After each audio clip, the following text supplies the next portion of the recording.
એને તમે પૂછજો, અભ્યાસ એની પહેલાંનો ચાલુ હોય છે, પણ એ આમ સેટિંગ થયું ને એટલે ગોઠવાઈ ગયું. એટલે આપણું આધ્યાત્મિક જે આ માળખું છે અંદર કમ્પ્લીટ જ પડ્યું છે. પણ એ સદગુરુ કહે એ પ્રમાણે જો આપણે કરીએ, વચનમાં વર્તીએ,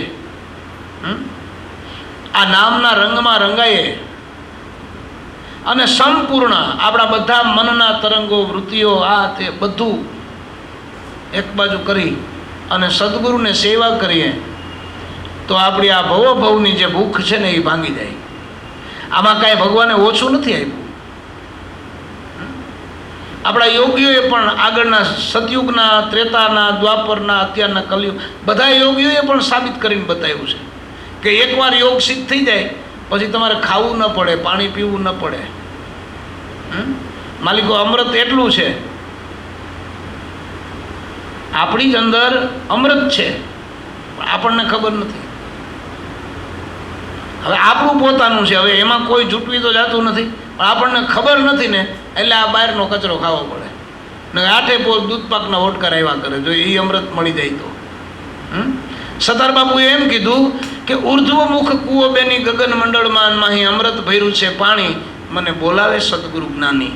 હું તો આ ચાલી ભરવાને પાણી, મને બોલાવે સદગુરુ જ્ઞાની. એ કૂવાનું મોઢું ઊંધું છે અને એમાં અમૃત ભર્યું છે. હવે તો આમ જાજુ ન સમજાય તો કંઈ નહીં. આપણા માથાનું તાલુકું છે એ કેમ છે, ઊંધું છે કે આમ છે? ઊંધું છે, પણ એમાં અમૃત છે.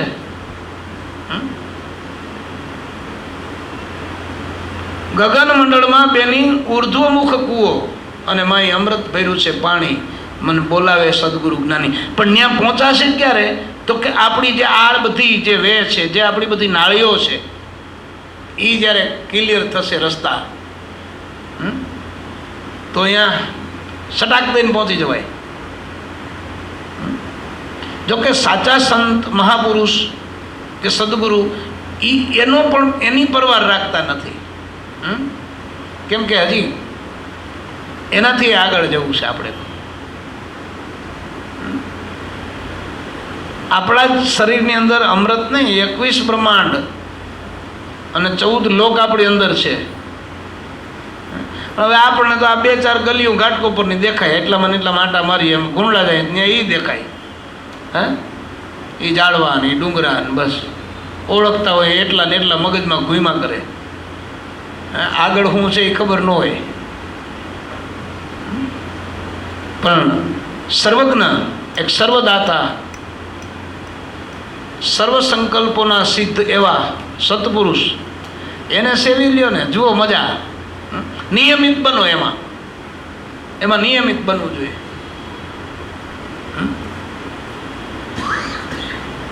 જો એમાં નિયમિત બનીએ ને તો થોડુંક વહેલું સેટિંગ થાય. ટાઈમની બહુ કિંમત છે. અમારે ત્યાં આપણા સૌરાષ્ટ્રમાં એક સંત છે, એમ કહે કે જો તમે ટાઈમ ચૂકી ગયા તો જિંદગી ચૂકી ગયા. પણ આપણે અહીંયા આ ફોરેનવાળા કહે ને ટાઈમ ઇઝ મની, આપણે એના જોક્સ કરીને હાંસી ઉડાડીએ, પણ ટાઈમની બહુ કિંમત, સમયની બહુ કિંમત છે. લેવું હોય તો લેવાય, એમાંથી લઈ લેવા જેવું છે એ ટાઈમ. એમ દરેક જગ્યાએ તમે તમારા ટાઈમ ઉપર ચાલતા જશો, જીવન એટલું બધું સેટિંગ થઈ જશે. પછી તમને આધ્યાત્મિકતામાં, ભૌતિકતામાં, વ્યવહારિકતામાં, સામાજિકતામાં, માનસિકતામાં બધી જગ્યાએ તમે ફ્રેશ રહી શકશો. આપણું પોતાનું અંદરનું માળખું આપણે પ્રગટ કરવું છે, એમાં આપણને શું કામ આળસ થાય? આ તો હોના જેવું છે કે આડું ગમે મલમલનું કપડું સીવેલું પડ્યું છે, પણ તોય ઓલા પરસેવાવાળા 7-8 દીના મેલા ઘાણા જેવા, ખાટા બળા જેવા પહેરવા છે, એના જેવું. આપણી અંદરની અજાયબી તમે જુઓ, અંદરની સાહેબી તમે જુઓ, અંદરની બધી રચના તમે જુઓ, એમ આપણા સંતો કહે છે આપણને. તો આ બહારનું બધું છે ને ક્ષણિક લાગશે. એટલે આ શરીરને પણ અમૂલ્ય કીધું છે. સંતોના એક એક શબ્દ પણ કિંમતી છે, એના એક એક ચરણની રજ પણ કિંમતી છે, એની એક એક ક્ષણ પણ કિંમતી છે. સંતોની જે ક્ષણ, સમય, હે, એટલો કિંમતી છે, એને વેડફાય નહીં. આપણે બોલવામાં બહુ આગળ વધી ગયા, પણ કરવામાં તો કે કાંઈ નહીં. પ્રેક્ટિકલ જુઓ તમે, તમને દુનિયામાં જો કોઈ પૂગે તેથી આવજો અમારી પાસે. આ તાકાત છે, આ વચનની તાકાત છે, આ નામની તાકાત છે, આ સદગુરુની કૃપાની તાકાત છે. જે વચનમાંથી આપણને કેમ નથી સમજાતું, જે વચનમાંથી 14 બ્રહ્માંડની રચના થઈ એ આપણને ગુરુએ આપ્યું છે. વચન થકી 14 લોક રચાણા. એને મનન કરો, એનું મંથન કરો, એને બે ઘડી વિચારો, એનો અભ્યાસ કરો. એને અભ્યાસમાં લ્યો. હે, અરે આ વૈજ્ઞાનિકો ખાલી એક ટેપું ધૂળનું પડ્યું હોય ને એને એમ લાગે તો સંશોધનમાં લઈ લે, એને સીધું લેબોરેટરીમાં નાખે તો ખબર પડે કે આ ધૂળમાંથી તો આમાંથી તો હાડું કંઈક એલ્યુમિનિયમ બનશે કે તાંબુ બનશે કે પિત્તળ બનશે કે સોનું બનશે કે કાઢે. તો આપણને કેમ ન મળે? વચન થકી 14 લોક રચાણા, વચન થકી ચંદા ને સૂરજ, વચન થકી માયા ને મેદની પાનબાઈ, અને વચને વર્ષે સાચા નૂર. લ્યો, હવે આનો અર્થ શું થાય? તો કે વચન થકી માયા ને મેદની, વચન થકી છે, વચનમાં રહ્યો તો માયા મળે ને મેદની મળે, અને વચનમાં નૂર પણ છે તો વચનમાં રહ્યો તો નૂર મળે. ક્યાં ત્યાગવાનું આવ્યું? ગુરુએ ક્યાં કીધું મૂકી દે એમ? હે, હોનાના ઈંડળા ઉપર હિંચકો?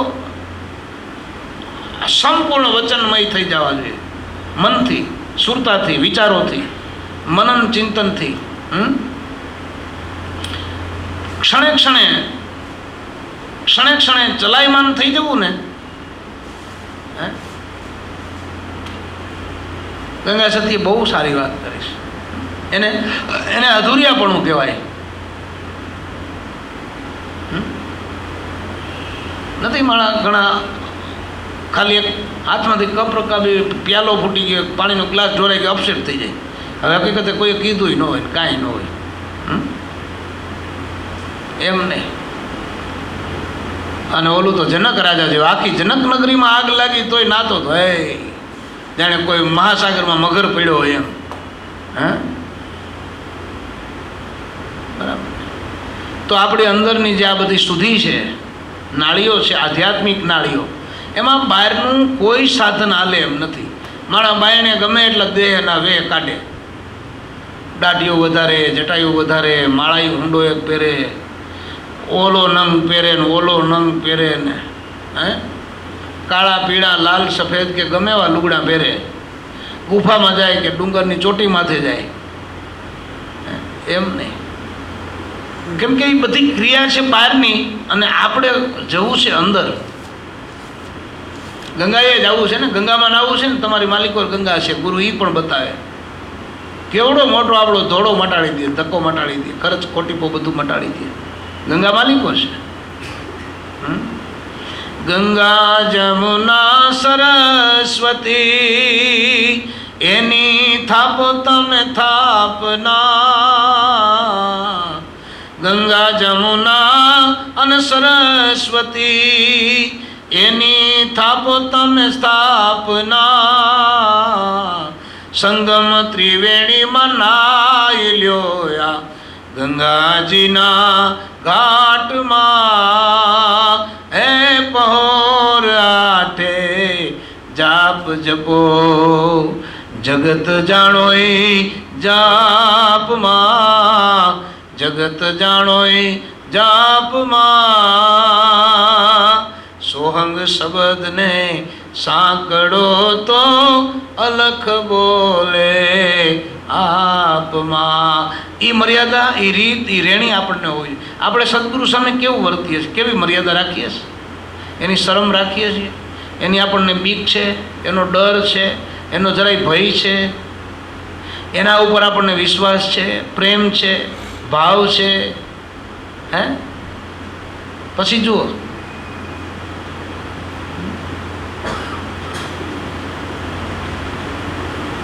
જો એ હોય ને તો એક ઈશારામાં, એક ઈશારો કાફી છે. એની જે એનું જે આપણામાં વજન હોવું જોઈએ ને, એ નથી.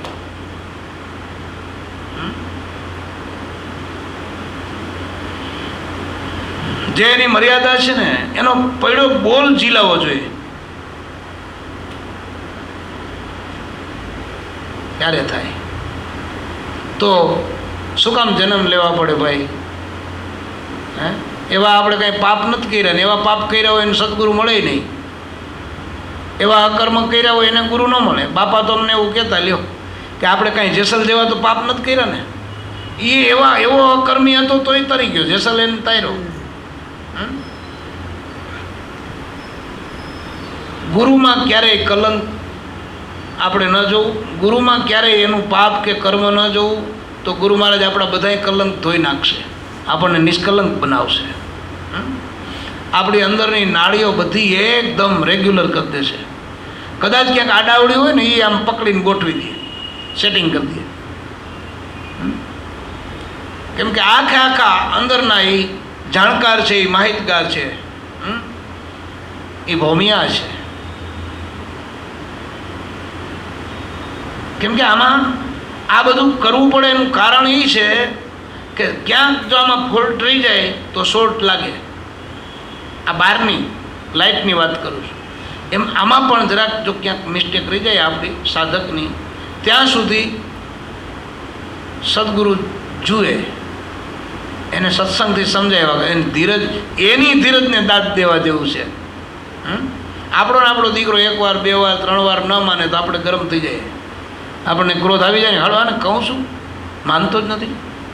હે, આપણો મિત્ર હોય કે આપણો કોઈ પાડોશી હોય, કોઈ પણ હોય, આપણો નોકર હોય,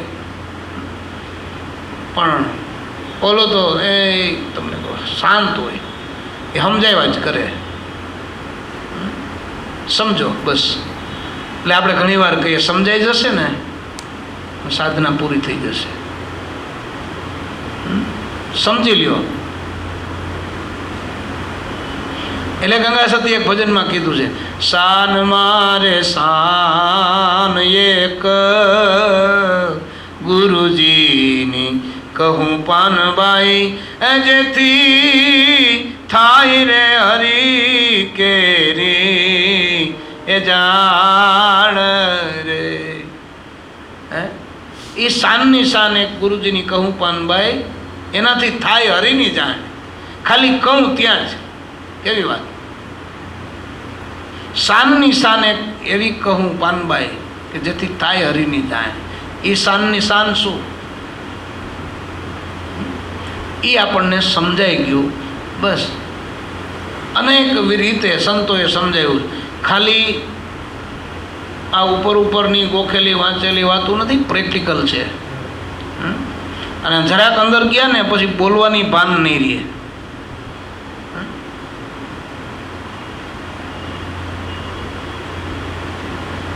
દરિયામાં મધદરિયે ગયા હોય હોળી લઈને, કાંઠા સુધી આમ કોક દેખે ત્યાં સુધી વાતું કરીએ, બાય બાય કરીએ, ટાટા કરીએ, આવજો આવજો આવજો કરીએ. પણ પછી આમ 2-4 કિલોમીટર આગળ વયા ગયા પછી તો કોઈ સાંભળતું નથી, કોઈ દેખતું નથી. પછી તમે કેના હામાં બોલો? એટલે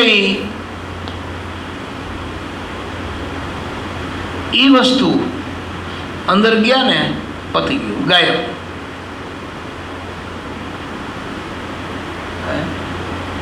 પણ એ તો હજી હોળી છે એટલે કદાચ એકલો વાતું કરી શકે, માની લ્યો, આપણું તર્ક છે. પણ ડૂબકી મારી જાય પછી બોલાય માલિક, પછી બોલવાનું બંધ. બાણ લાગ્યા પછી બોલાય નહીં પાનબાઈ, પછી તો પરિપૂર્ણ વચનમાં વર્તાય. વચની ભાઈઓનો પણ દ્વેષ ન કરવો, એનો દોષ પણ ન જોવો. વચનમાં રહેવું એ ગમે એવો હોય, એની જવાબદારી આપણી નથી, ગુરુ મહારાજ સંભાળશે. આપણે ગુરુ સામે વચનથી વ્યવહારમાં કેમ રહેવું, સદગુરુ સામેની જે મર્યાદા છે એનો લોપ આપણાથી ન થાય ને એ ધ્યાન રાખવું.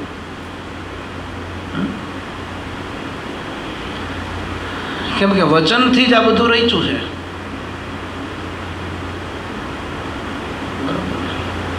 માટે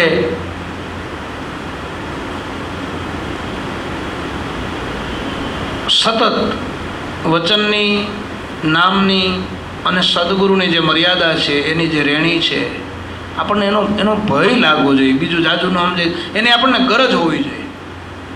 હે, બરાબર. અને એ ગરજ ક્યારે જાગે તો કે જરૂર પડે ને ત્યારે. ચંપલા એક ભૂખલા લેવા હોય પણ ક્યાંય ન મળે તો આપણે કેટલા ગાવ સુધી જાય. પાણી હાલો ને, તરસ લાગી હોય, પછી કોક પાસે પાણી હોય તો એને કેમ આપણે કેવા ગળગળા થઈને કહીએ ને, લાવે ને કે મારીશ એમ કહીએ આપણે? હે, ન કહેવાય. બોલ હોય એને હાથ તો છે બે ટપકારી દે આમી, પણ તમે એને થેન્ક યુ કહો, જી બાપુ કહો, ભાઈ સાહેબ મને તરસ, તો અરે અરે અરે એમાં શું, લ્યો ને, પીઓ ને, આખી બોટલ પહેરીશ, લ્યો. આટલી જ વાત છે. એમ સદગુરુ સાથેનું જે વર્તન, એની સાથેની જે વાણી, એની સાથેનો જે વ્યવહાર, એ સતત સખા ભાવમાં રહેવું, એમાં ના નહીં, પણ સખા ભાવ છે ને કંઈ કંઈ સખા કરી નાખે ડખા.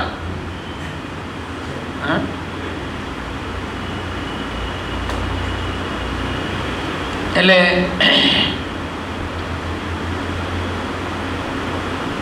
એકાદું નાનકડું ભજન ગાઈ પછી આપણે જે બોલાવશું.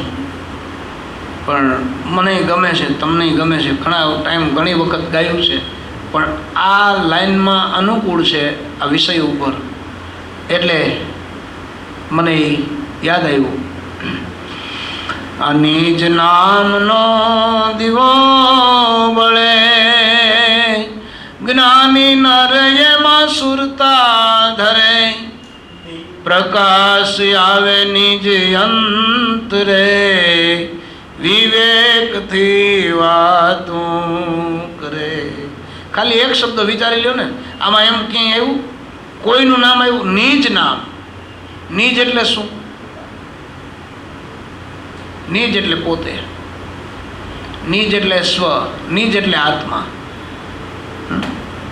આ આત્માનું ભજન ગુરુ આપે. નિજ નામનો, અને આમાં દીવો જલી રહ્યો છે, જ્યોત જાગી રહી છે, આપણને ખબર નથી. આ નિજ નામનો દીવો બળે, જ્ઞાની નર એમાં સુરતા ધરે. આ વાતું કરતા આવડે એને જ્ઞાન ન કહેવાય. એ નામમાં જે સુરતા રાખે ને એ જ્ઞાની.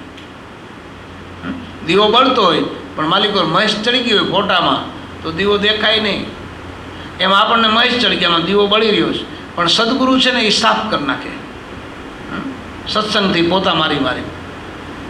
એટલે આ લખ્યું છે, નિજ નામનો દીવો બળે, જ્ઞાની નર એમાં સુરતા ધરે, પ્રકાશ આવે નિજ અંતરે, પછી વિવેકથી વાતું કરે. નિજ નામનો દીવો બળે, જ્ઞાની નર એમાં સુરતા ધરે. એમાં સુરતા લગાડ તો પ્રકાશ આવે નિજ અંતરે. નિજ એટલે પોતાનું અંતર, પોતાનું હૃદય, એમાં પ્રકાશ થાય. અને પછી એ જે પ્રકાશ જોયો ને એની વાતું વિવેકે કરે. વિવેક પછી આફેડો આવડી જાય.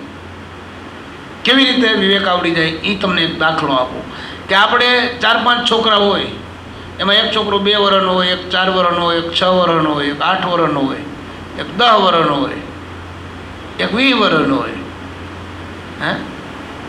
પછી આપણી પાસે પૈસા હોય, પછી આપણે કોઈને પૂછવા જવું પડે કે ભાઈ આ 2 વર્ષના છોકરાને મારે કેટલા પૈસા આપવા અને 20 વર્ષનાને કેટલા આપવા, એમ પૂછવું પડે. આવડી જાય, એનું નામ વિવેક. પછી 2 વર્ષના ને 5,000 ને ઓલા 20 વર્ષના ને 5,000 થોડા આપીએ આપણે, તો એ અવિવેક થયો. એમ એ પ્રકાશ આવે નિજ અંતરે, પછી વિવેકથી વાતું કરે. કઈ વાત ક્યાં કરવી, કેટલી કરવી, કેમ કરવી, અને દરેક વાતની સાથે સાથે ગુરુનો મહિમા કહેતો જાઓ, નામનો મહિમા કહેતો જાઓ, વચનનો મહિમા કહેતો જાઓ, આત્માની પરમાત્માની વાતો કરતી જાવી, એનું નામ વિવેક.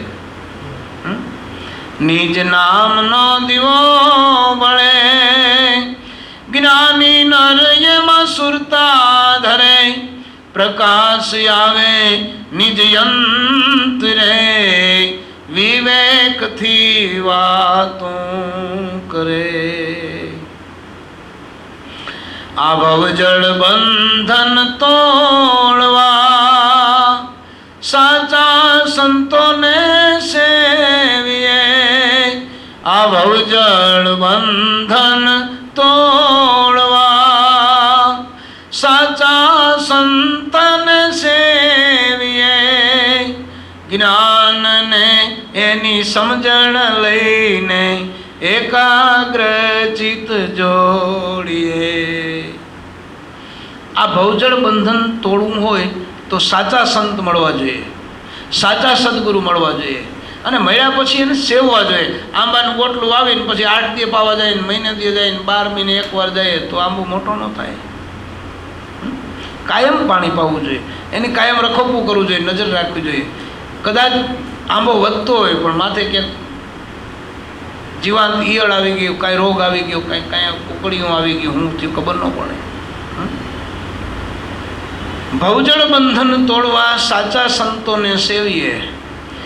એની સેવા કરીને આ ભવજળ એટલે જન્મ અને મરણનો એ મોટો જે મહાસાગર છે 84નો, એમાંથી છૂટવા માટે સાચા કોઈ સંતની સેવા કરીએ, એની સેવીએ. પછી એની પાસેથી એનું જ્ઞાન લઈ, એ જ્ઞાનની સમજણ લઈ અને પછી એકાગ્ર ચિત્ત જોડીએ, પછી ધ્યાનમાં બેસાય. મેળાએ મેળાએ હું તમને ક્યાંક ગુફામાં કરી જાય તો એમ ધ્યાન ન લાગે. જો આપણે ગુફામાં જવાની જરૂર નહીં. આપણે તો માથે ઓટીને હોઈ ગયા એટલે ગુફા. ભલે ને બાયણે ઢોલ વાગ્યા કરતા હોય, સુરતા લગાડીને હોઈ ગયા, એ ગુફા. ઓટવાની જરૂર નહીં, આંખો વીંચાઈ ગઈ આપણે હોયા ગયા ગુફામાં, આપણે આ ગુફા. એ સદગુરુએ શીખવાડ્યું. એમાં ભજન કરતા કરતા એમાં સુરતા લગાડો. ભવજળ બંધન તોડવા સાચા સંતોને સેવીએ. જ્ઞાનને એની સમજણ લઈને એકાગ્ર ચિત્ત જોડીએ. આવો નિજ નામનો દીવો બળે, જ્ઞાની નર એમાં સુરતા ધરે. પ્રકાશ આવે નિજ યંત્રે, પછી વિવેકથી વાતું કરે. ઉઠો ગૌરી સુક્ષમણા. ગૌરી એટલે પાર્વતી, એને ગૌરી કહીએ ને આપણે. આદ્યશક્તિ, આદિનારાયણી જે કયો તે, પરાંબા, જગદંબા જે એ કઈ તો કે સુક્ષમણા તમારી માલિક છે ને, એને પ્રાર્થના કરી. જુઓ, ઉઠો ગૌરી સુક્ષમણા, પરા નામને પારખીએ. જે નામ શબ્દથી પર છે એને પારખવામાં એ જ્યારે સૂક્ષ્મના આપણી અંદર જે નાડીની વાત ચાલે છે ને, શુદ્ધિકરણ, એ શુદ્ધિકરણ થશે તો સૂક્ષ્મના પ્રગટ થશે, જાગશે. ઉઠો ગૌરી સુખમણા પરા નામને પાર, એ તમે જાગો ને તો આ પરા નામ પરખાય એવું છે. નીતરામાં એકલા એકલા થાય એવું નથી. એટલે ભેગી સ્તુતિ, ભેગી પ્રાર્થના, ભેગી અરજુ. ઉઠો ગૌરી સુક્ષમણા, પરા નામને પારખીએ. પરા નામને પરખાવનારી, એને નિરાકારમાં નિરખીએ. જે નિરાકાર તત્વ છે ને એમાં જોવું છે. ઉઠો ગૌરી સુક્ષમણા પરા નામને પારખીએ. એ પરા નામને પરખાવનારી આ સુખમણા, એ નારાયણી, એ પરા નામને પરખાવનારી એને નિરાકારમાં નિરખીએ.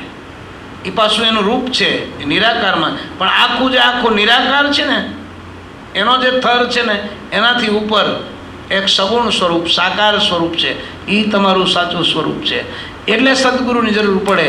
અને આ નાળીઓની શુદ્ધિ કરવા માટેની વાતો આપણા સંતોએ કરી છે, આપણા ઋષિઓએ કરી છે. આપણા યોગીઓએ કરી છે, આપણા વેદો અને પુરાણોનું બધાએ કરી છે. આજકાલની નવી કે આપણા ઘરની, આપણા ઘરેથી ઉપજાવેલી આ વાત તો નથી. ઉઠો ગૌરી સુખમણા પરા નામને પારખીએ, એ પરા નામને પરખાવનારી અને નિરાકારમાં ની રખીએ. આ નિજ નામનો દીવો બળે, જ્ઞાની નર એમાં સુરતા ધરે, પછી પ્રકાશ આવે નિજ અંતરે અને વિવેકથી વાતું કરે. પછી ત્રિકમ વસે તુરિયા પદે, અવિનાશી છે આપમાં. ત્રિકમ વસે તુરિયા પદે, અવિનાશી છે આપમાં. જગત જાય જખ માર તું, સૌ સૌના માપમાં. આ જગત જાય જખ માર તું, સૌ સૌના માપમાં. ત્રિકમ, ત્રિકમ એટલે ત્રણ ગુણથી પર જે ભગવાનનું સ્વરૂપ છે. એ તુરિયાથી પર, તુરિયા પદે ત્યાં રમે છે, ત્યાં બેઠા છે. ત્રિકમ વસે તુરિયા પદે, એ અવિનાશી, જેનો કોઈ દિવસ નાશ નથી, એ ત્યાં આપમાં બિરાજી રહ્યો છે. પછી એ સંશોધન આપણને સદગુરુએ બતાવ્યું, શીખવાડ્યું, એ વિજ્ઞાન સાથેનો બોધ આપણને આપ્યો. પછી જગત જાય જખ મારતું. પછી જગતને યારે હાડી બાર ન રખાય. ઓલા આમ કરતા નથી, ઓલા માનતા નથી, આ વાતને સમજે ને સમજાવવા, ન સમજે કાંઈ નહીં. આપણા છોકરાને આપણે 5 કરોડ રૂપિયાની ભાગીદારી રાખીને દઈ દીધા હોય, પછી વાપરે કે બગાડે, તમે ના પાડો તો એ વાપરી નાખવાનું. સમજાવે ને સમજે તો એ ડબલ કમાણી કરે. આપણું પોતાનું મન ક્યારેક વેડફી નાખે બધું. ત્રિકમ વસે તુરિયા પદે, અવિનાશી છે આપમાં. જગત જાય જખ મારતું, સૌ સૌના માપમાં. એ હવના માપમાં હવ 84 ફર્યા કરે છે. આપણને સદગુરુએ માર્ગ બતાવ્યો ને, આપણું ગાડું હવે તારવો. દુનિયા હાલે છે ને એ માર્ગે હવે જગત હાલે, એની વાહે આપણે હાલવાની જરૂર નથી.